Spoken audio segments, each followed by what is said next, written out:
언제나 필승! 네, 반갑습니다. 필승입니다. 자, 이번에 분석해드릴 기업은 삼형 엠텍입니다. 자, 오늘 방산과 조선이 아주 난리가 났습니다.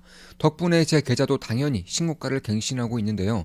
특히나 이 HJ 중공업이 상한가에 이제 도달을 하면서 꽤나 폭발적인 성장을 보이고 있습니다. 그도 그럴 것이 HJ 중공업은 대한민국에서 MRO를 할 수 있는 기업임에도 불구하고 지금까지 알려지지 않았었죠. 저 같은 경우도 최근에도 HJ 중공업에 대한 분석을 해드린 바가 있습니다. 예, 지금 보시면 최근에 한 며칠 전에 이제 HJ중공업은 제가 분석을 해드린 바가 있죠. 자, 보시면은 이때 한 3월 2일에 3월 2일에 미군 함정 MRO 곧 터집니다.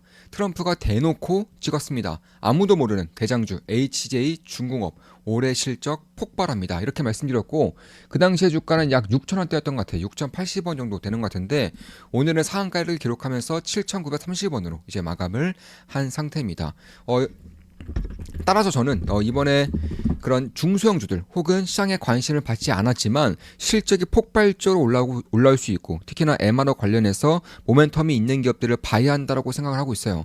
따라서 HJ중공업은 저는 2월달 내내 꾸준하게 이제 비중을 모았죠. 지분을 쓸어 담았습니다. 저는 한 달에 42,000원이면 우리 멤버분들께 실시간으로 제 매수매도 내역을 말씀드리면서 투자를 진행하고 있죠. 지금 보시면 HJ중공업 추가 매수했습니다. HJ중공업 추가 매수했습니다. HJ중공업 평소 매수 비중의 3분의 1만큼 추가 매수했습니다.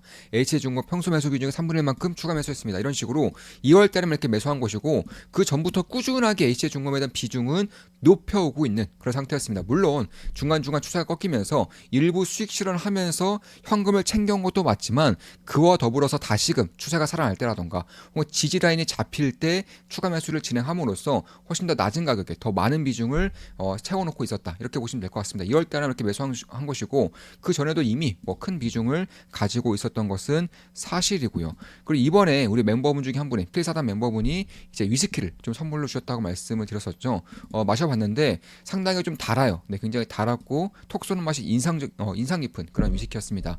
이분은 얼마 전에 결혼식을 하셨습니다. 우리 필사단 멤버 오셔가지고 결혼식을 했었었고 한 2주 전쯤에 2주 전쯤에 필사단 멤버 모임에 오셨었는데 왜냐 이분도 필사단 멤버 필사단 모임 멤버에 이제 해당되는 분입니다. 이분이 말씀하시기를 필승 사단에 와서 결혼할 수 있었다라고 좀 말씀하시는데 좀 개인적으로는 굉장히 좀 기뻤어요. 겉으로는 좀 티를 내지는 않았지만 개인적으로 상당히 좀 기분이 좋았습니다. 저도 이분 결혼식에 가서 직접 가서 이제 축하도 좀 많이 해드리고 왔고요. 자, 그런 것들을 봤을 때에도 저는 그럼 이제부터는 이 조선에 대한 중소형 기업들 혹은 방산에 대한 중소기업들이 지금부터는 시장에 관심을 받기 시작하고 있다라고 생각을 하고 있는 것이고 그에 따라서 HJ중공업 혹은 그 다음으로는 조선의 핵심적인 기자재 기업인 삼형엠텍에 대한 분석을 해드리고자 합니다. 그리고 그도 그렇게 이제 3월 2일 주말이죠. 주말에 제가 우리 좋은마켓 분석의 방에 리포트를 좀 공유해드렸어요. 미국 해양 조선업 시장 이렇게 리포트를 올려드렸고 그리고 나서 시장이 오픈하자마자 개장하자마자 조선주들이 폭등을 하고 있죠. 필승 사단 스터디방의 멤버분이 올려주신 자료입니다. 내용 좋습니다. 1독을 권합니다. 이렇게 좀 말씀드렸었고 그 외 원전 쪽도 하나 올려드렸고요. 저는 원전도 꾸준하게 지켜보고 있어요. 물론 수익 실현을 꽤 많이 한 상태이긴 하지만 그럼에도 저는 꾸준하게 지켜보면서 다시 한 번 더 지지가 확고해진다거나 혹은 변곡점이 만들어질 때 핵심 기업들은 가지고 있습니다.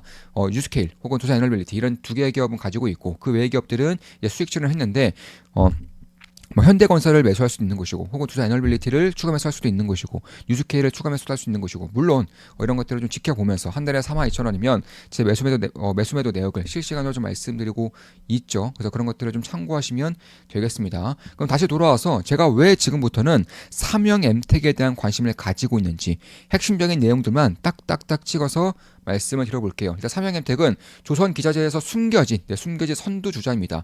무려 글로벌 점유율에서 60%를 차지하고 있는 선박 엔진 핵심 부품의 거의 독과점적인 기업이에요. 실적도 상당히 잘 나오고 있습니다.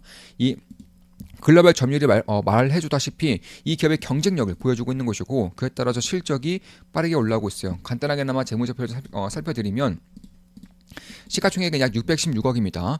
보시면은 실적이 폭발적으로 올라온 건 사실이에요. 지금 보시면 작년에 영업이익 60억, 그리고 2024년 작년에 103억으로 영업이익이 30% 이상 올라왔고 매출액도 고스란히 같이 올라오고 있는 상태이고, 분기별 실적을 보더라도 작년 전년 대비해서 영업이익이 3배 이상 올라오면서 사실상 매출액뿐만 아니라 영업이익률도 같이 올라오고 있는 성과가 올라오면서 자연스럽게 선박 엔진의 핵심적인 부품들을 거의 독과점적으로 납품하다 보니까 성과가 올라올수록 똑같이 판가를 올림으로써 원자재비가 올라오고 있음에도 불구하고 그보다 판가를 더 올림으로써 영업이익률도 꾸준하게 올리면서 이런 식으로 수익성을 가져오고 있는 기업이라는 것이고, 특히나 제가 주목하고 있는 부분들은 조선 기자재 기업들은 거의 없어요. 이런 기업들이 거의 없는데 주주 환원책이 굉장히 강한 기업입니다. 주주 환원을 굉장히 잘 해주는 기업이에요. 그런 것들을 봤을 때 저는 다른 조선 기자재 기업들이 변동성이 워낙에 큰데 삼양엠텍은 시가총액이 매우 작음에도 불구하고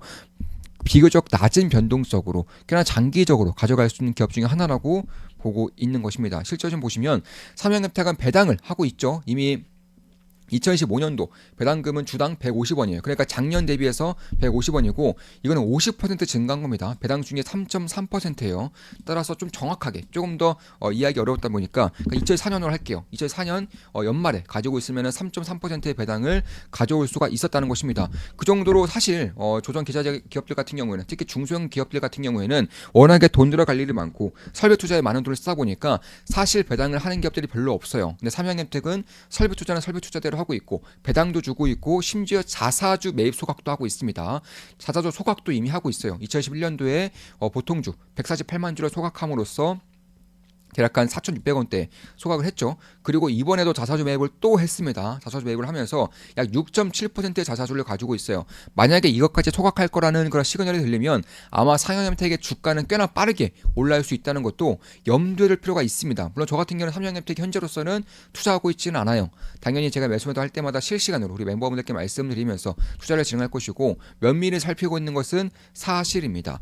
그런 것들을 봤을 때 저는 결국 삼양엠텍의 주가가 결국 이 주주 환원책으로 인해서 변동성이 상당히 낮으면서 장기적인 우상향을 보일 가능성이 꽤나 높다라고 보고 있는 것이고, 특히나 모멘텀은 숫자예요. 숫자. 삼양엠텍은 실질적으로 성과가 실적이 매우 빠르게 올라오는 기업 중에 하나라는 것입니다. 지금 보시면 작년도 영업이익은 103억 원, 전년 동기 대비해서 무려 70%가 성장을 했어요. 특히 올해 같은 경우도 130억 정도의 영업이익이 예상되고 있고 내년은 무려 200억 정도의 영업이익이 예상되고 있기 때문에 사실 시총이 약 615억이죠. 근데 올해는 130억, 내년에 200억 이상의 영업이익이 만약에 숫자를 지킬 경우에는 지금 정도의 시가총액은 딱히 고평가라고 보이지는 않는다는 것입니다. 뿐만 아니라 주주 환원책을 굉장히 공격적으로 펼치고 있기 때문에 저는 주주 혹은 주가 가치의 프리미엄이 이제부터는 낄 수 있다라고 생각을 하고 있는 거예요.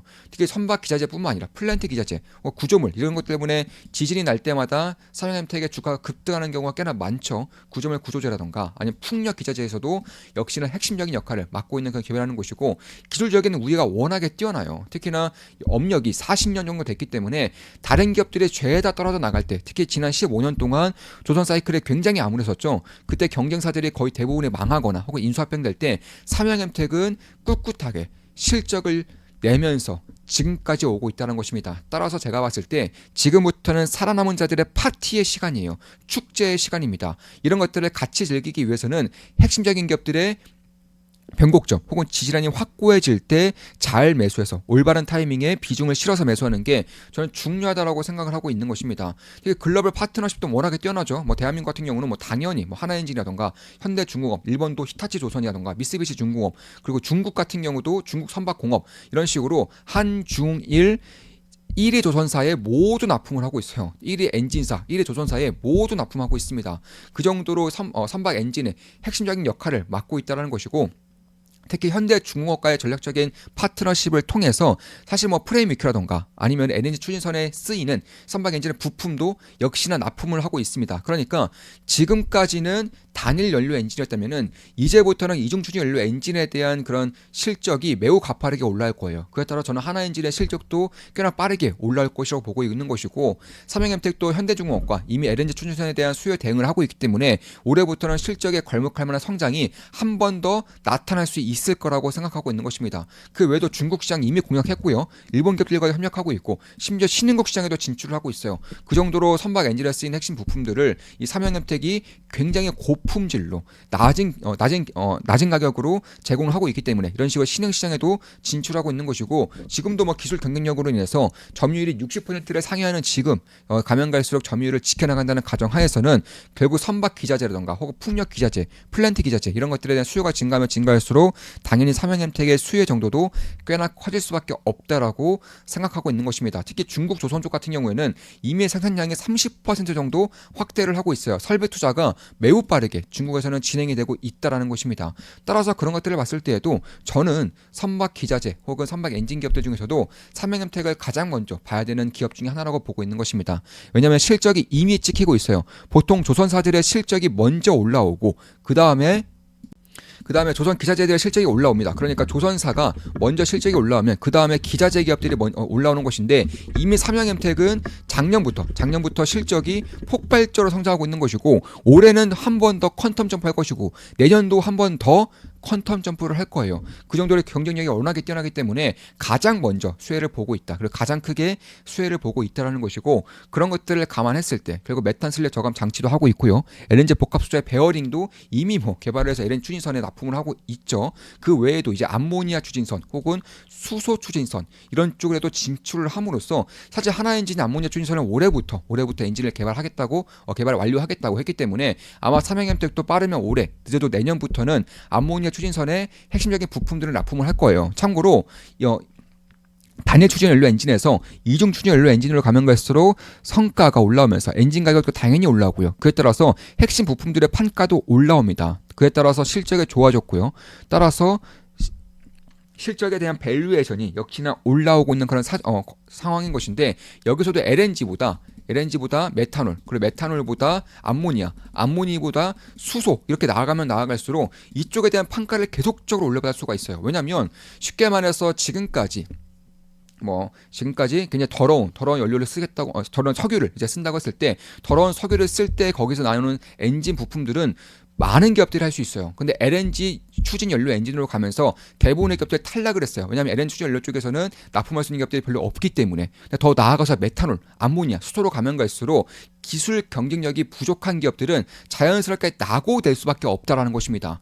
그에 따라서 살아남은 기업들, 기술력 부분에서 탑티어전 기업들은 가면 갈수록 점유율을 높아가면서 판가를 올리고 실적을 성장시킬 수 있는 가능성이 꽤나 높아지고 있다는 거예요. 그 외에도 풍력 기자재 혹은 소형 원전이라고 하죠. SMR에도 2027년 상용화 목표로 이미 기술 개발에 들어갔어요. 수소도 마찬가지고요. 저는 원자력은 물론이거니와 수소도 최근에는 꽤나 좀 보고 있죠. 특히 원전과 관련해서 수소와 원전의 궁합이 굉장히 잘 맞습니다. 특히 소형 원전과 수소의 연관성이 상당히 크게 발생할 수 있는 만큼 이쪽도 보고 있어요. 그래서 삼양엔텍의 수소 연료 에너지 쪽에서도 핵심적인 부품들을 납품할 수 있다라고 판단이 된다면은 저는 밸류에이션 리레이팅이 꽤나 크게 발생할 수 있을 거라고 생각합니다. 따라서 시가총액이 약 615억인데 올해 같은 경우는 영업이익이 130억, 내년은 200억 정도 나온다고 했을 때 과연 지금 정도의 시가총액으로 머물고 있겠느냐. 특히 주주 환원책을 통해서 배당 수익률의 3% 이상, 그리고 올해 같은 경우는 4% 이상 나올 것이고 그 자사주 매입 소각을 통해서 6% 자사주를 만약에 추가적으로 소각을 한다면 지금 주가가 어디까지 올라갈 수 있을지, 업사이드가 얼마나 클 수 있을지에 대해서는 각자가 판단해 볼 일이라는 것입니다. 물론 저 역시나 삼양엠텍을 현재 면밀히 살피고 있어요. 저는 언제든지 삼양엠텍을 들어갈 준비를 좀 하고 있는 것이고, 왜냐하면 그도 그럴 게 지지가 조금씩 잡히고 있는 것 같아요. 지지가 조금 잡히면서 이제 만약에 변곡점이 만들어질 경우에는 저는 빠르게 우리 멤버분들께 실시간으로 말씀을 드리면서 아마 투자를 진행하지 않을까 이렇게 좀 생각을 하고 있는 것입니다. 물론 여기서 투자가 꺾이면은 다음 기회를 노리면서 더 낮은 가격대에서의 기회를 당연히 보겠죠. 이런 식으로 좀 유연하게 좀 하는 게 좀 필요하다는 것이고, 선박 기자재뿐만 아니라 유럽의 에너지 선박 혹은 친환경 선박에서도 역시 기술력의 부분에서 선도를 하고 있다는 점에서 과연 이 기업의 밸류에이션이 현재 PR이 10이 안 됩니다. 거의 올해 기준으로는 거의 5도 안 되는 PR을 받고 있는데 이 정도의 밸류에이션이 가당키나 한가에 대해서는 저 역시나 좀 의문점이 있는 거예요. 따라서 여기서 관심을 꾸준히 가지면서 실적이 올라오는 것을 지켜보면서 변곡점을 만들어 갈 때 투자 기회를 잡는 게 저는 꽤나 좀 주목할 만한 부분이라고 생각을 하고 있는 것이고, 현지화 전략을 이미 강화하고 하고 있기 때문에 뭐 중국과 일본에서 이미 어느 정도 자리를 잡아가고 있다는 점. 특히 애프터마켓 서비스, 그러니까 AS 서비스에 대한 50개 거점에다가 A 서비스를 구축을 함으로써 원격 진단 서비스라던가, 특히 AS 쪽이 신규 제품보다 더 영업이익률이 높죠. 이에 따라서 영업이익률 높이면 높일수록 자연스럽게 밸류에이션도 더 높아질 수밖에 없다는 점에서 삼양엠텍이 지금은 PR이 포월드 PR 기준으로 5 정도를 받고 있지만 향후에는 15, 20 이렇게까지 올라갈 수 있는 배경이 저는 조금씩 만들어질 수 있을 거라고 생각을 하고 있어요. 특히 현금 배당과 자사주 매입 소각이 이미 이루어지고 있고 이제 안정적인 주주 환원체를 펼치고 있고, 특히 최대 주주 비중이 지금 보시면은 높지가 않아요. 삼양엠텍이 지금 보시면은 최대 주주 비중이 11%밖에 안 돼요. 근데 이런 식으로 알짜배기 기업을 가지고 있는 가운데 최대 주주 비중이 이렇게 낮은 기업들 같은 경우에는 모멘텀이 하나 생길 수 있어요. 어떤 모멘텀이 생길 수 있느냐? 제가 예전에 말씀드린 것 중에 하나이지만, 자, 주주 비중이 낮아요. 최대 주주 비중이 낮은데 이게 이제 소각을 한다면, 그러니까 자사주 매입을 소각을 한다면은 자연스럽게 지분이 높아진다는 것입니다. 그러니까 실질적으로 주가 부양을 위해서 자사주 매입 소각을 하고, 혹은 소액 주주들 위해서 자사주 매입을 소각하는 것도 있겠지만, 그 외 대주주한테도, 특히나 주주 비중이 낮은 대주주한테는 자사주 매입 소각이 거의 필수적이라는 것입니다. 이런 것들을 없애버림으로써 자연스럽게 본인들의 지분을 높여가는 작업이 저는 들어올 수 있을 거라고 생각을 하고 있어요. 그에 따라서 자사주 매입도 뭐 꾸준하게 올리고 있는 것이고, 2021년도에는 자사주 소각을 진행했던 것이고, 아마 이 기업의 그 돈을 벌면 벌수록 다른 이제 외부 사업자 혹은 외부 투자자로부터의 눈에 띌 수밖에 없는 것이고, 그런 상황에서는 아마 최대 주주 입장에서는 자사주 매입 소각을 할 수밖에 없는 상황이 저는 만들어질 수 있을 거라고 보고 있어요. 물론 제 모든 영상은 매수매도 추천 리딩 아닌 거 다들 알겠죠? 참고하시면 되겠습니다. 따라서 결론은 이 기업 같은 경우는 조선 기자재 소형주임에도 불구하고, 초소형주임에도 불구하고 워낙에 탄탄한 주주 하나처를 가지고 있고, 이미 글로벌적으로 독과점적인 영향력을 펼치고 있는 만큼 실적이 작년부터 폭발적으로 올라오고 있고, 올해도 내년도 그 못지않은 성장성을 보일 수 있을 거라는 점에서 저는 꽤나 장기적으로도 삼양엔텍에 대한 관심을 가져야 한다고 보고 있습니다. 조선주 아저씨로서 초소형주 를 봤을 때 가장 먼저 탑픽으로 봐야 되는 기업 중에 하나가 저는 삼양엠텍이라고 생각을 하고 있는 것입니다. 자, 이것으로 방송 마치겠습니다. 지금까지 삼양엠텍에 대한 분석이었습니다. 이번에 HC중공업을 제가 3월 2일날 말씀드리고 오늘 상한가에 갔죠. 이렇듯 시장에서는 이제는 대형주뿐만 아니라 조선 대장주뿐만 아니라 우량주뿐만 아니라 중소형주들에게도 이제는 관심을 가질 때가 되었다는 것을 HC중공업 상한가를 통해서 저는 보여주고 있다고 생각하고 있어요. 따라서 실적이 워낙에 잘 나올 수 있고 주주 환원이 뛰어난 기업들에 관심을 가져올 필요가 있다고 보고 있는 것입니다. 자, 방송 마치겠습니다. 필승 구독, 알림 설정, 좋아요는 여러분들께 돈이 됩니다. 주식 투자에 대해서 제대로 배우고 올바른 길로 나아가고 싶으신 분들은 좋은 기쁨 당임으로 오시면 되겠습니다. 제가 모든 것을 쏟는 방인 만큼 실력을 키우는데 꽤나 큰 도움이 될 수 있을 것입니다. 필승이었습니다. 필승!